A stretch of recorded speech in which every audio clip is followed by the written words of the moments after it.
Hey YouTube fam, this is your girl Tall Trends and I am back with another video. This video is not a wig fitting review. If you remember, or if you even saw my post on the Reshine Deep Wave unit, I said I was gonna go in and add another bundle of hair because I wasn't very happy with the density. And then I'm gonna show you a couple of clips on how I added the bundle to the unit.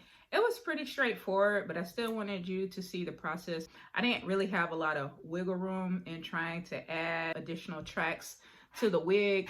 I really wanted to add the entire bundle. I didn't want to have any extra hair left over, but I wasn't able to fulfill that goal. So I used more than half of the bundle. This is basically what I have left. I did my best to go in between each track on the dome cap and trying to see if I could fit this in here. This probably would have gave me 2 additional tracks, but I didn't have any room left. But what I ended up doing is putting it on this 25-inch dome head, and it already has kind of like little marks of where I need to line it up, so the measurements are similar to my actual head size. And then I pinned it down, and as you're gonna see in these clips, I tried to find, space to hand sew in additional tracks. So the last thing I need to do is to add that long comb in the back. I think I have one close by. Of course, it's not at my table. One second. I'm back. So I'm gonna add one of these to the back of the unit so I can tuck it up under my braids. And then after that, we'll be good to go. So what I'm gonna do next is show you some of the clips of me actually putting in the additional tracks into the unit. And at the end of the clips, I'm gonna show you a before and after picture so you can see the difference in density. I think it looks a lot better. So I've already placed the Reshine unit on my 25-inch dome head. Just a recap, the wig was actually too big for my head, and I would prefer a fuller density. So this unit came at 180% density, and it was a bit too flat and like wispy for me. So I purchased a bundle of hair from their website. That's the same texture. I've already washed and air dried this hair. So I'm gonna go in and hand sew it in. One of the reasons why I'm hand sewing is because the wig is already a bit too big. So if I hand sew it, it'll create a bit more tension in the cap for a better fit. I traditionally would sew bundles on my sewing machine, but there's not a ton of space in between the wefts. They're single tracked and there's like a ton of them, and they're kind of placed on here a bit awkwardly. So they kind of go in this up down U shape all the way up. So I just figured it'll be quicker and it would be a bit easier. And I can also tighten up the cap a little bit more if I hand sew it. So I'm just going to use this thread. This isn't the thread that I would typically use when hand sewing, but I've had it for a while and I decided that I'll just get rid of it. You just want a thread that's not going to easily snap. So I'm just going to go in and pin the weft to the cap, and then I'm going to hand sew it. All right, so I've secured down the first track with pins. So I'll zoom in here. So that open space that you saw last time, let me turn this towards the light. I went ahead and filled that space with this track. I pinned it down. I prefer using these pins instead of the T-pins that I have here that's currently securing the cap to the dome head, because I don't have to worry about the hair getting tangled in the T-pin opening. So I feel like these work out better for me. And then I went ahead and clipped the end of that bundle towards the end of this cap right here. I'm about maybe 3 tracks into the unit where I place this bundle piece. I did not want to start adding tracks towards the back. Number one, it wasn't a lot of room. And number two, it's going to be too thick towards the nape. And you're probably going to experience like a lot of tangling. I am using a standard curved needle.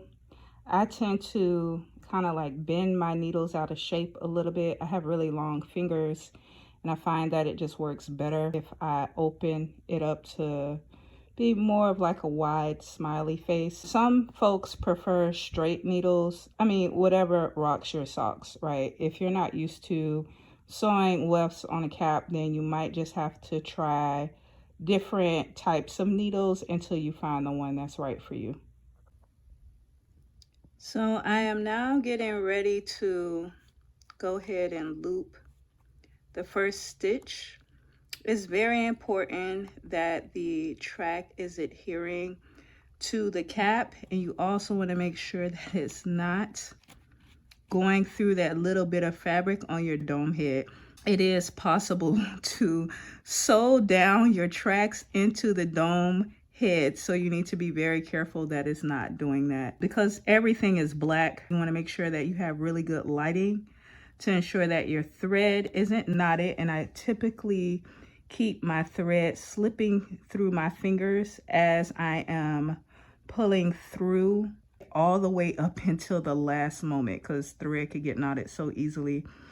And then based on the threading technique that I show you, I'm going to try my best to set up my camera so you can see how I am securing the needle to the dome cap and the weft. All right, I'm going to see if this works. So I have my needle in, and my thread is always in my fingers. I'm not letting it go because I don't want it to tangle. I'm going to push through. I have nails, so I'm pushing through with this part of my fingernail. And I'm just going to go ahead and slip it through. It's still in my finger. It's very long, right? So then I'm going to pull, keep pulling from here. And then I stop at that knot, which is probably very hard to see. But I'm going to go in the same area. And I am going to make sure that I grab the cap. And I'm one of those people, like, I will go through the weft. I know a lot of folks don't do that. They go under the weft, but I'm going to go through the weft for security reasons. Thread is in my hand. I'm not letting it go. I don't want it to tangle. Okay. And then there's this loop here, right, that I created. And I'm going to make sure that needle is between the two pieces of thread. I'm going to bring that through. Okay. And the whole time, this thread is in my hand. It's not leaving my fingers. It's getting caught on things already. This is why I like holding on to it. All right, just making sure there's no tangles around the way. And keep pulling, keep pulling. Straighten this out, making sure it's the same length and everything.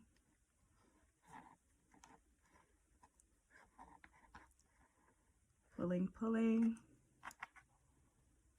making sure that it's not going to get tangled in the hair or on my pin. And then I'm bringing it through and knotting it. I'm going to do that same, right, because this is my first stitch. So I'm going to do that same technique, moving the hair out of the way, making sure that I grab some of the cap, going through the weft. It's going to be in between these two pieces of thread. And I'm holding this in my hand as I'm pulling through. I'm straightening it out. I'm gonna go ahead and pin this right here because I'm gonna keep pulling through. Make sure it doesn't get caught on my pin. Boom. Now, I'm still going to go through the tracks all the way through because that's how I like to sew my units. But if you like to go under the track, because maybe you want to salvage these tracks and use them again later, and you don't want to have to like sit there and try to pull out all the thread, that's cool. You can do that, but I'm gonna go live my better life by going through the thread. All right, so I came to the end of the first track that I added to this unit. I went ahead and knotted that up a good 3 times in there, so it's all snug and secure. Now, obviously I'm gonna cut that off, but since I'm working with curly hair and because this bundle that I'm adding and the unit itself has already been washed and conditioned, I'm gonna go ahead and spray this with water and brush it through with a demi brush. And then I'm going to plait this down before I move forward. That way I'm setting the curls also as I'm working on the hair. But I put an ample amount of water on the hair and I went ahead and brushed it through and I plaited it down. Now I'm gonna go up a bit in the unit and add the next track. All right, I went ahead and parted the hair again to add the next track. I jumped about 4 tracks up. The space here is a bit wider. I thought that would be a good place to add the next one. So I'm gonna continue this all the way up. And if anything changes when I get to the top towards the closure, I'll let you know what that looks like. Okay, so the second track has been added. I combed through the hair, sprayed it down and plaited it. Now I'm about 5 tracks up and we're kind of like in the middle of the unit, and I'm gonna go ahead and add the next track. Okay, I just finished adding a 3rd track and I sprayed it down, combed through it, brushed through it, and then I plaited it up. I skipped 5 tracks that were already in the pre-made wig, and now I'm going to add a 4th row from the bundle. I have quite a bit of hair left. I have this much hair left. This will probably give me about 3 rows. So what I'm going to do moving forward, because I want this wig to be top heavy because I'm going to layer it a little bit, I'm only going to skip 2 tracks that's already in the pre-made wig. Then I'm going to add a row, skip 2 tracks, add a row, and at that time I'm going to hit the closure. All right, so I know before I told everybody that I was going to skip 2 tracks and then add another row, but the tracks are so very thin that I ended up skipping about 4 again. So this is probably gonna be my last addition towards the top, and then I'm probably gonna go back into the unit and add the last row or 2 I can. I also want to mention too, since I'm so close to the closure, the tracks are very tight. So when I add this row, of course, I'm not going to be able to add it from the start of the cap. I'm just going to have to place it starting here. And it looks like that on the other side too. So I'll just swing it around. Let's keep going. So yeah, so as you can see, the tracks are really close. So I'm not going to try to fit a new row in between the tracks at the start of the closure. I'm just going to add it a little ways in to give myself some wiggle room. So I'm posting an image here that I took on the day that I recorded the Reshine fitting review. I just wanted to remind everybody what the density looked like before I added the bundle. All right, YouTube fam, thanks for hanging in there with me. We have come to the end of this video. So this is the final look for the Reshine Deep Wave unit. As I mentioned in the original review, my cap size was much too big, and I believe that this was a mistake made on the manufacturer's part. So instead of fitting like a large to XL, it fits more like an XL to 2XL. I had a lot of extra lace in the closure, and there was a lot of like folding and creasing that was going on with the lace. Although adding more hair to the unit did shrink down the cap size a little bit, it still didn't resolve the issue of what was going on with the lace. So I went in and I cut off quite a bit of lace. Unfortunately, I lost that light ventilation that appears at the front to give it a natural hairline. I don't really feel like replucking or tweezing to get that type of hairline back. And as I mentioned before, this closure is already very thin. So I didn't want to go in and start pulling out more hair. I decided to go ahead and wear this as a middle part so I wouldn't have to care too much about a natural hairline. But the hair is very full now and it is still very light. I think it's beautiful. I haven't went in and layered it, and I don't know if I am going to or not. I'm really liking the look that I'm getting right now. I'm gonna go ahead and turn around so you all can see the back. So hopefully you all can see that. I am going to purchase some more Reshine wigs in the future. I want to see if the manufacturer is going to be consistent with his custom cap sizes. That's super important. Sometimes, you know, it's worth going the extra mile and making your ready to go unit look the way that you want. Most of the time, you want the company to hold up to their promises. This wig was supposed to just, you know, be ready to go. You do a little bit of tinting, maybe cutting off a bit more of the pre-cut lace, and then you're out the door. But for this one, I had to add a comb. And then I also added, you know, it's preference, right? But I also added more hair.